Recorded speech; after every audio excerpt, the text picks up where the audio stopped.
Сәлем, торпақ белгісінде туғандар. Мен сіздердің негізгі жағдайларыңыз тұрақты болған кезде, өздеріңізді өте қауіпсіз әрі мықты сезінетін белгі екендеріңізді жақсы білемін. Ал сіздер үшін ең керемет өмір қандай? Киіміңіз денеңізге жайлы болып тұрады. Жалақыңыз уақытында түседі. Түнде тыныш ұйықтап, жақсы демаласыз. Сөйлеген кезде айналаңыздағы адамдар сізге тиісті құрмет көрсетеді. Бірақ шынын айтқанда, бұл ай біраз қарбалас өтеді. Сырттан келетін асығыс ақпараттар, қысқа мерзімдер, шұғыл тапсырмалар, тіпті кейбір адамдардың сіздерге билігін жүргізуге тырысуы, осының бәрі сіздердің сабырларыңызды сынайды. Сондықтан осы айдағы негізгі міндеттеріңіз: денсаулыққа көңіл бөлу, ақша ағынын сақтау, өз қадір-қасиетіңізді қорғау. Ендеше айдың бірінші және екінші жартысын бөлек қарастырайық. Қыркүйектің басы. Айдың басы негізгі сынақ кезеңі. Бұл уақытта сіздерден бірден батыр болып, бәрін жалғыз шешу талап етілмейді. Керісінше, өз тұрақтылығыңызды сыртқы жағдайлардың мінсіз болуына байланыстырмауды үйрену керек. Бір қыркүйектен бастап ай Плутонмен шаршы аспект жасайды. Ай сіздердің бірінші үйлеріңізде орналасады. Осы кезеңде айнадағы өз бейнеңізге көңіліңіз толмай, көңіл күйіңіз түседі. Содан кейін бірден киім сатып алуға, сұлулық салонына баруға, немесе көңіл күйіңізді ақша жұмсау арқылы көтеруге ұмтыласыздар. Сондықтан осы жерде тоқта деген батырманы басыңыздар. Ақша жұмсау арқылы эмоциялық жайлылық іздемеңіздер. 3-5 қыркүйек.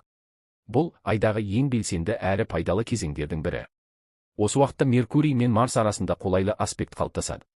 Бұл күндер жұмысқа ұсыныс жасауға, жұмыс іздеуге, келіссөз жүргізуге, жалақыны көтеру туралы сөйлесуге, көптен бері айтқыңыз келіп жүрген маңызды хабарламаны жіберуге өте қолайлы. Неғұрлым батыл әрі нақты әрекет етсеңіздер, соғұрлым нәтижесі де жақсы болады. 5-7 қыркүйек.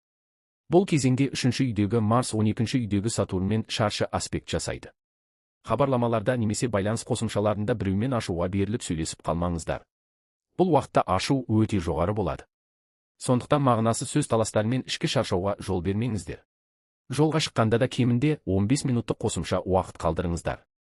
Егер ашуыңызды келтіретін хабарлама алсаңыздар, бірден жауап бермеңіздер. Терең дем алып, біраз уақыттан кейін жауап берген дұрыс. Қыркүйектің ортасы 11 қыркүйектен бастап. Бұл кезде Уран ретроград қозғалыста болады. Сонымен қатар Меркурий, Нептун және Плутон арасындағы байланыстар жұмыс пен қаржы мәселелеріне әсер етеді.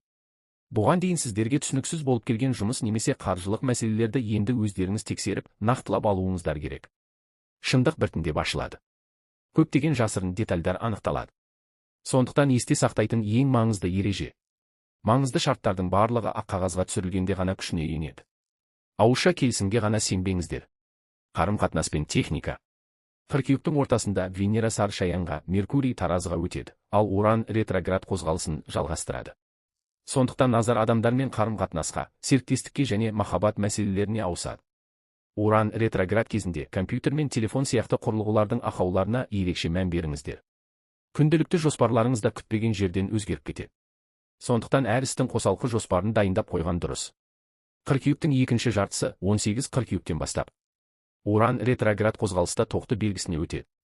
Бұл сіздердің іштеріңізде ұзақ уақыт жиналған мазасыздықпен жұмыс істеуге итермелейді. Сіздер үнемі мықты болып көрінуге міндетті емессіздер. Демалыс қажет екенін мойындау әлсіздік емес. Өзіңізге тынығуға мүмкіндік беріңіздер. 23 қыркүйектен бастап. Күн Таразы белгісіне өтеді. Осы уақыттан бастап өмір мен жұмыстың ырғағы біртіндеп қалыпқа келеді.